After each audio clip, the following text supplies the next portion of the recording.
अस्सलाम वालेकुम स्टूडेंट। आज हम क्लास 11 के चैप्टर नंबर 11 के एक्सरसाइज नंबर 11.3 के क्वेश्चन नंबर 4 को सॉल्व करेंगे। एक्सरसाइज 11.3 है, क्वेश्चन नंबर 4 है। P and Q are 2 points in line with a tree. If the distance between P and Q be of 13 meter and the angle of elevation of the top of the tree at P and Q are 12 degree and 15 degree respectively, find the height of the tree. एक हमारे पास tree है, उसकी हमने height मालूम करनी है। Late करें, ये एक ट्री है हमारे पास, इसकी लेंथ है, एक ही लाइन में 2 पॉइंट्स हैं हमारे पास P and Q। P and Q के दरमियान जो सा डिस्टेंस है वो है 13 मीटर। ठीक है, अब A से Q के दरमियान जो डिस्टेंस है वो X है। जो लेंथ है उसके एक पॉइंट को हम A नाम दे देते हैं, एक को B। अब यहाँ पे दो ट्रायंगल बन रहे हैं, एक ABQ और एक ABP। अब दोनों ट्रायंगल है तो यहाँ पे आ जाएगा 30 + X, अंदर आ जाएगा 12। और दूसरा ट्रायंगल है, यहाँ पे 30 और यहाँ पे X H आ जाएगा। लेट कर लेंगे। Height of tree is equal to H, distance between 2 points MPQ is equal to 30 metre. वो कह रहा है कि 2 पॉइंट्स हैं P और Q, उसके दरमियान डिस्टेंस है 30 मीटर। अब लेट करेंगे, MAQ is equal to X। A और Q के दरमियान जो सा डिस्टेंस है, फासला है, वो X के बराबर है। 4 फिगर tan। अब पहला है हमारे पास triangle tan 12 is equal to H ऊपर आ जाएगा, divided by 13 degree plus X। एक हमारे पास परपेंडिकुलर है और एक बेस है हमारे पास। H यहाँ पे परपेंडिकुलर है, 13 + X बेस है, इसे इक्वेशन 1 दे देते हैं। अब यहाँ पे जो tan theta is equal to perpendicular divided by base की इज इक्वल आता है। इक्वेशन 1 है फ्रॉम 1, 2 भी आपने इसी तरह बना लेनी है जैसे मैंने लिखी हुई है। इक्वेशन फ्रॉम इक्वेशन 2 है, H is equal to tan 12 आ जाएगा। H को एक तरफ ले जाएंगे, tan 12 एक तरफ आ जाएगा, यानी 30 + X tan 12 के साथ मल्टीप्लाई हो जाएगा। अब H is equal to tan 12 30 + X, comma लगा लेते हैं। इसी तरह दूसरी इक्वेशन भी होगी, X एक तरफ चले जाएगा, H एक तरफ चले जाएगा और X को हम tan 50 से मल्टीप्लाई करवा देंगे। अब tan 12 को 30 + X से मल्टीप्लाई कराते हैं, 30 tan 12 + X tan 12, इसे इक्वेशन 3 का नाम दे देते हैं। H is equal to X tan 15 आ जाएगा, इसे 4 इक्वेशन का नाम देते हैं। बाय कंपेयरिंग 3 and 4, जो एक जैसी वैल्यूज़ होंगी उसे एक तरफ ले जाएंगे और दूसरी वैल्यू को एक तरफ। अब तीसरी इक्वेशन 3 और इक्वेशन 4 हमने कंपेयर कर लिया है इन दोनों को। 13 tan 12 is equal to X वाली एक तरफ चलेगी,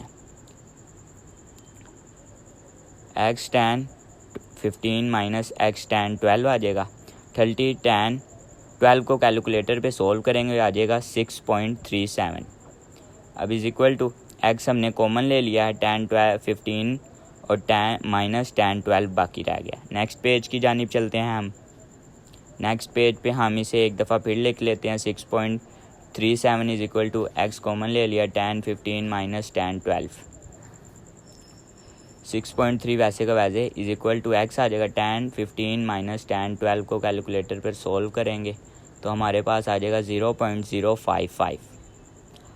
अब 0.055 यहाँ X के साथ मल्टीप्लाई हो रहा है तो इधर आके डिवाइड हो जाएगा। X is equal to 6.37 divide by 0.055, आ जाएगा। कैलकुलेटर पे सोल्व करेंगे, x इज इक्वल टू 115.818 आ जाएगा।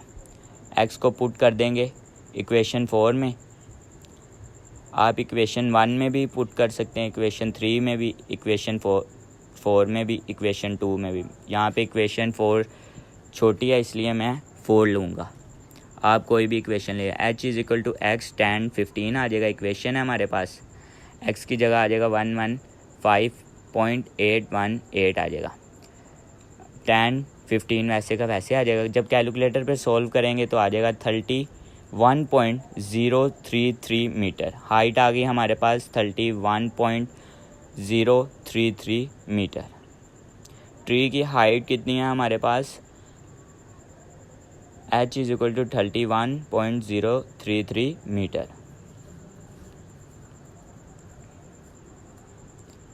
अब हम नेक्स्ट पार्ट की जानिब चलते हैं। नेक्स्ट पार्ट है एक्सरसाइज 11.3 का क्वेश्चन नंबर 5 है हमारे पास। A giant Ferris wheel has a diameter of 60 feet। यानी एक सर्कल एक फेरस व्हील है, उसका जो सी डायामीटर है वो हमारे पास है 60 फीट। डायामीटर आ गया हमारे पास 60 feet. The lowest point of the wheel is located 6 feet above the ground।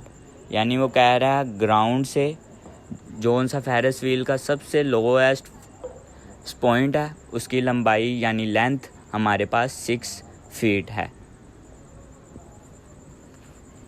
The wheel completes 1 full revolution every 80 second. यानी वो कह रहा है कि हमारे पास जो फेरस व्हील है वो अपना एक चक्कर 80 सेकेंड यानी 80 सेकेंड में मुकम्मल करता है।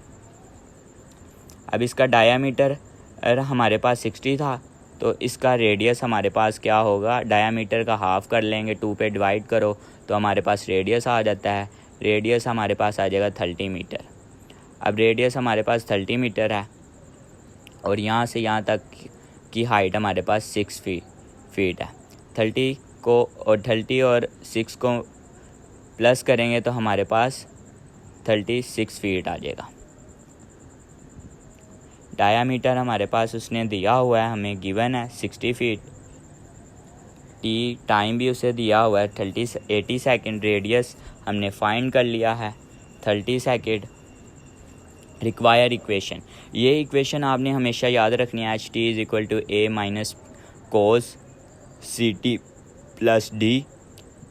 सेकेंड है H T is equal to A plus B cos C T plus D. D हमेशा यहाँ पर 0 होता है, यहाँ पे मैं बता नहीं रहा। स्मॉल लार्ज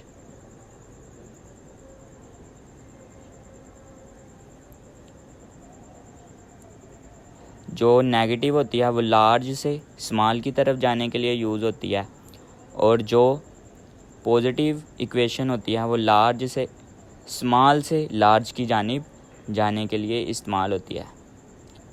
जो पॉजिटिव होती है वो लार्ज से स्मॉल की तरफ, जो नेगेटिव होती है वो लार्ज से स्मॉल की तरफ, जो पॉजिटिव होती है वो स्मॉल से लार्ज की तरफ। ये इक्वेशन आपने याद रखनी है क्योंकि ये हम इसमें यूज़ करेंगे। पार्ट ए हमारे पास model an equation that represent the height ht of a rider on the ferris wheel at any given time t। यहाँ पे वो कह रहा है कि आपने इक्वेशन बनानी है कि फेरस व्हील एक चक्कर कितने मिनट टाइम में मुकम्मल करता है। तो इक्वेशन बनाएंगे, ये रिक्वायर्ड इक्वेशन को हम यूज़ करेंगे। नेक्स्ट पेज की जानिब चलते हैं। डायामीटर वगैरह मैंने सब कुछ वैसे ही लिख लिया है। अब ए बी की वैल्यू हमारे पास 30 है, ए की वैल्यू हम निकालने के लिए 6 प्लस बी यूज़ करेंगे। A is equal to 6 plus 30 is equal to 36। Equation मैंने जो सी आपको पीछे बताई है कि आपने ये याद रखनी है, ये वैसे की वैसे लिखेंगे। टी की जगह बस 80 पुट कर देंगे। 80 डिवाइड हो जाएगा 2 पाई के साथ। 80 divide by 2 pi divide by 80 cut जाएंगे तो पाई डिवाइड बाई 40 रह जाएगा। अब इस कंसेप्ट में हम लार्ज से स्मॉल की जानिब चल रहे हैं, तो इसलिए नेगेटिव इक्वेशन लेंगे। पुट इन रिक्वायर्ड इक्वेशन 36, ए की वैल्यू 36 है, बी की वैल्यू हमारे पास 30 है, माइनस इक्वेशन वाला कोस सी टी जोन्स है वो पाई डिवाइड बाई 40, टी वैसे का वैसे, जो डी है यहाँ पे हमारे पास 0 होता है। मैं पहले भी आपको बता चुका हूँ, हमने इक्वेशन बना लिया। बी पार्ट की जानिब चलते हैं। Find the maximum height of the rider, यानी यहाँ पे वो कह रहा है जो राइडर है उसकी हमने मैक्सिमम हाइट बतानी है, ज़्यादा से ज़्यादा। हाइट विल बी, इक्वेशन लिख लिया है, height will be maximum. Question number A zone सा पार्ट ए है उसकी इक्वेशन जोन सी हमने बनाई है वही ले लेंगे, उसे लेट कर लेंगे 1 के is equal. Maximum height find करते हैं। ए मैक्सिमम हाइट का फॉर्मूला है ए प्लस बार बी। ए की वैल्यू आ गई 36 और बी की वैल्यू आ गई -30। बार नेगेटिव को पॉजिटिव में चेंज कर देता है, इसलिए 36 पॉजिटिव 30 ऐड कर लेंगे दोनों को, 66 फीट आ जाएगा। राइडर की मैक्सिमम हाइट कितनी है हमारे पास? 66 फीट। नेक्स्ट पार्ट सी की जानिब चलते हैं, क्वेश्चन नंबर 5 के। Find the height of the rider from the ground after 35 second. यहाँ पे वो कह रहा है ग्राउंड से राइडर की हाइट फाइंड करनी है 35 सेकेंड गुजरने के बाद। t is equal to 35 time उसने दिया है। इक्वेशन ए पार्ट ए वाली हम इस्तेमाल करेंगे, H T is equal to 36 minus cos pi divide by 40 plus T आ जाएगा। ऐड करेंगे t इज इक्वल टू 35, जहाँ पे t है वहाँ पे 35 आ जाएगा। इक्वेशन वैसे की वैसे, h is equal to 36 minus 30 cos pi divide by 40 और t की जगह 35। h is equal to 36 minus 30 cos pi, जब 40 पाई डिवाइड बाई 40 मल्टीप्लाई 35 को सोल्व करेंगे तो हमारे पास आ जाएगा 7 पाई डिवाइड बाई 8, ये रेडियन में है। h is equal to 36 minus 30 radian में है, तो इसे डिग्री में कन्वर्ट करने के लिए 180 ओवर पाई से मल्टीप्लाई करवा देंगे। 7 पाई डिवाइड बाई 8 आ जाएगा, मल्टीप्लाई 180 डिवाइड बाई 36 माइनस 30 कोस, जब इस सारे को सोल्व करेंगे 157.5 आ जाएगा। 36 माइनस 30 आ जाएगा, माइनस जब कोस 157.5 को सोल्व करेंगे -0.921 आ जाएगा। 30 से मल्टीप्लाई करवाएंगे तो 27.71 आ जाएगा, प्लस करवा देंगे 36 से तो हमारे पास आ जाएगी 33.71। राइडर की ग्राउंड से जो सी हाइट है 35 सेकेंड गुजरने के बाद वो हमारे पास है 63.71।